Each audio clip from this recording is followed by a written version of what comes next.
of the marae to acknowledge and allow us to start this meeting. Tuarana. Kia ora. Boxing gloves are in.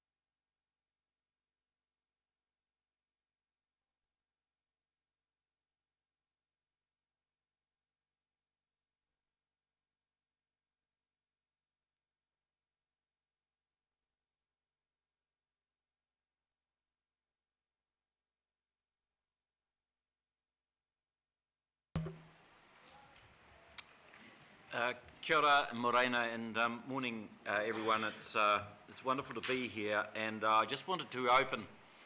I was asking Te Warana, is this the first time he's ever seen the wharanui set out in this fashion? Of course it's our first time here, but I suspect it's the first time that the marae Tamaki Makaurau has hosted a body such as this. So it's with real humility and appreciation that we sit here today. Also against the backdrop here and behind me are some particularly legendary figures reflected in those photos. It is the kingitanga.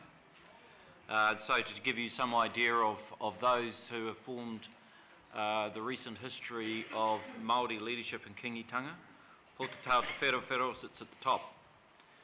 To my right hand side, Whale, Princess Te Puia in the middle, and Mahuta on the other side.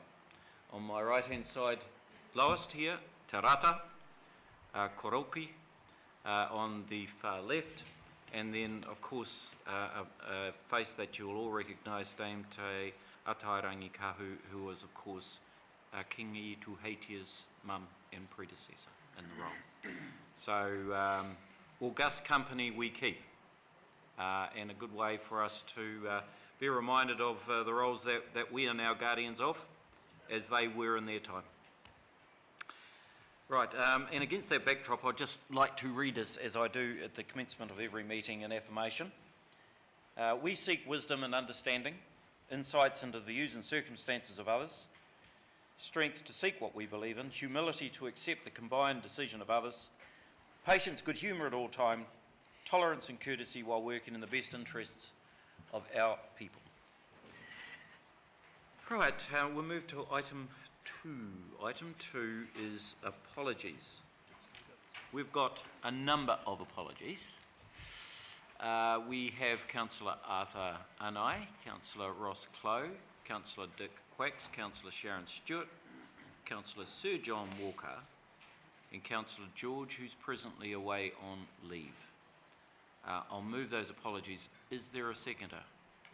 Councillor Linda. All those in favour say aye. Against? Passed. Declarations of interest. I'm not aware of any declarations of interest. Confirmations of minutes.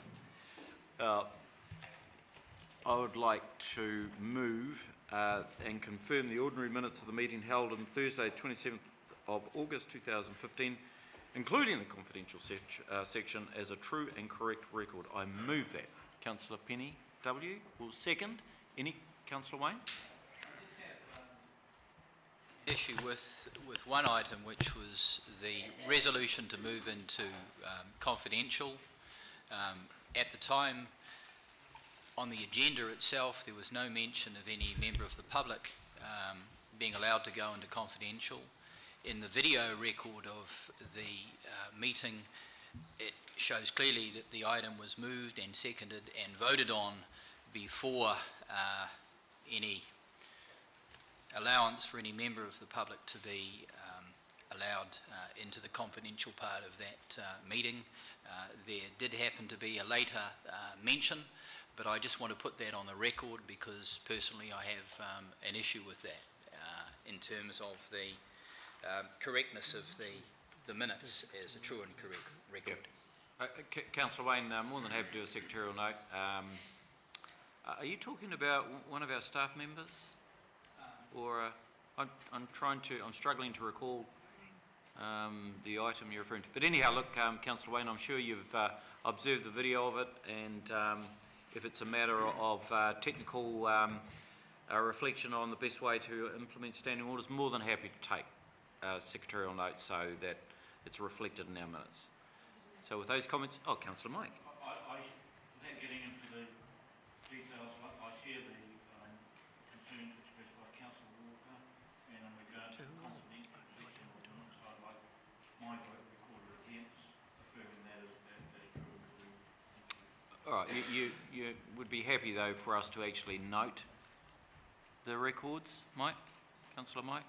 Sorry? Rather than vote against the minutes per se, to vote with regard to including the note that I don't believe the procedure was correct, and that therefore the minutes are not a true and correct record of that part of the meeting. That's the point of Councillor Walker is making, and I agree with okay.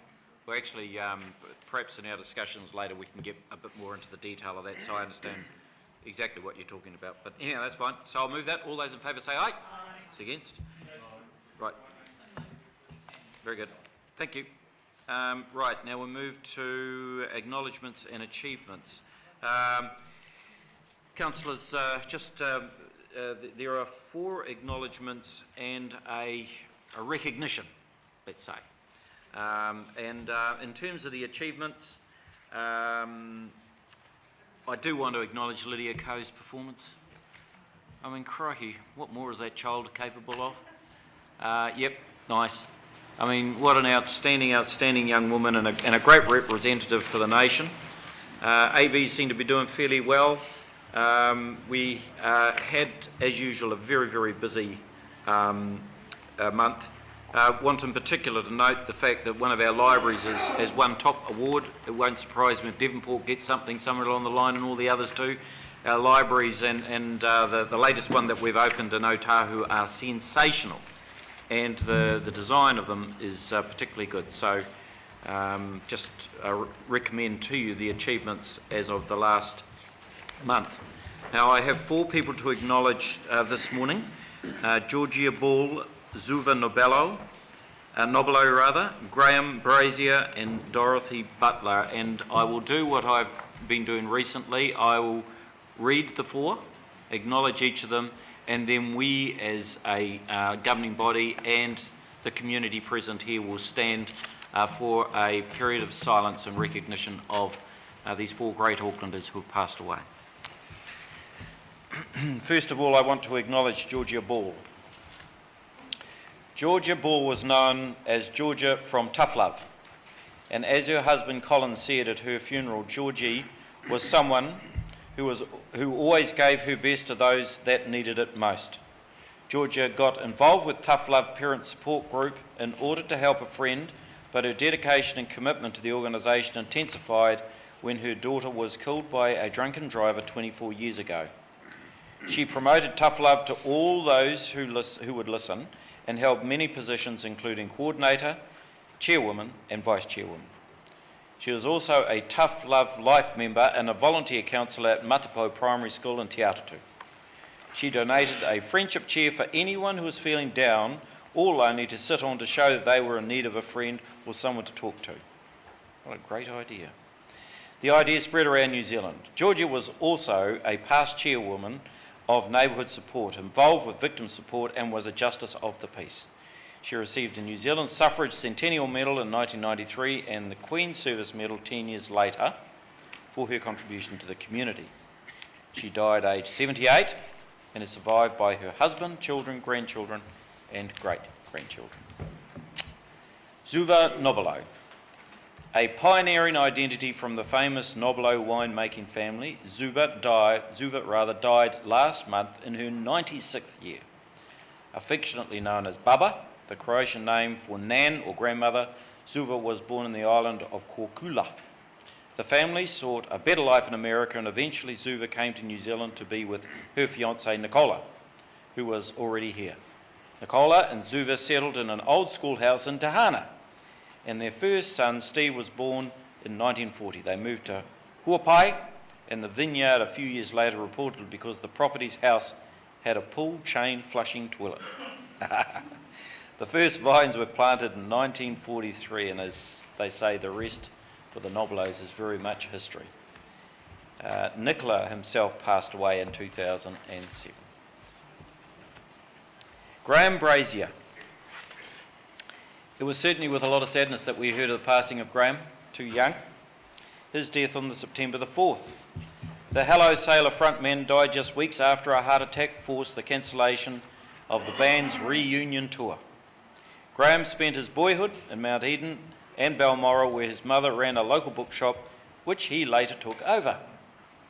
That bookshop and his mother instilled in Graham a lifelong love of literature, which influenced his songwriting and for a time when he reviewed poetry for the New Zealand Herald. Graham attended Mount Roskill Grammar, leaving school at 15 to work at Whitcoulls. He met bandmates Harry Lyne and Dave McCartney in 1970 while at Auckland Uni. The band made its live debut in 1975, I think I was there actually, and had one of the most colourful careers in New Zealand rock history. Songs like Blue Lady and Billy Bold were strong, heartfelt hits that are very much well remembered. Lastly, I would like to acknowledge Dorothy Butler, a prolific author of children's books. The wonderful Dorothy Butler passed away earlier this month, aged 90. The founder of the famed Dorothy Butler Children's Bookshop in Ponsonby, Dorothy won the Children's Book Circle Eleanor Fargion Award in 1980. In 1992, she was the second recipient of the Margaret Mayhew Award and subsequently presented and published a lecture concerning children's literature or literacy entitled Telling Tales. In the 1993 New Year's Honours, she was made an Officer of the Order of the British Empire for services to children's literature. Her books included multiple editions of Babies Need Books, her autobiography, Kushla and Her Books, and My Brown Bear Barney. The loved wife of the late Roy, Dorothy made a huge contribution to literature as much loved mother and granny to her many grandchildren and great-grandchildren. For Zuva, Graham, Georgie and Dorothy, would you please stand for a few moments in recognition?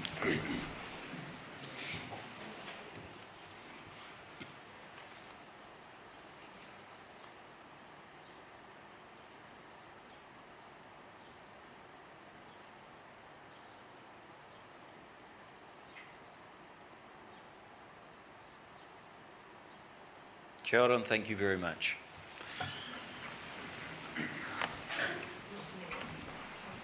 This is, I would like to just make mention at this stage of the wonderful blessing on Muriwai Beach on Monday morning with the Indian community after the tragedy that occurred on the beach Sunday a week ago.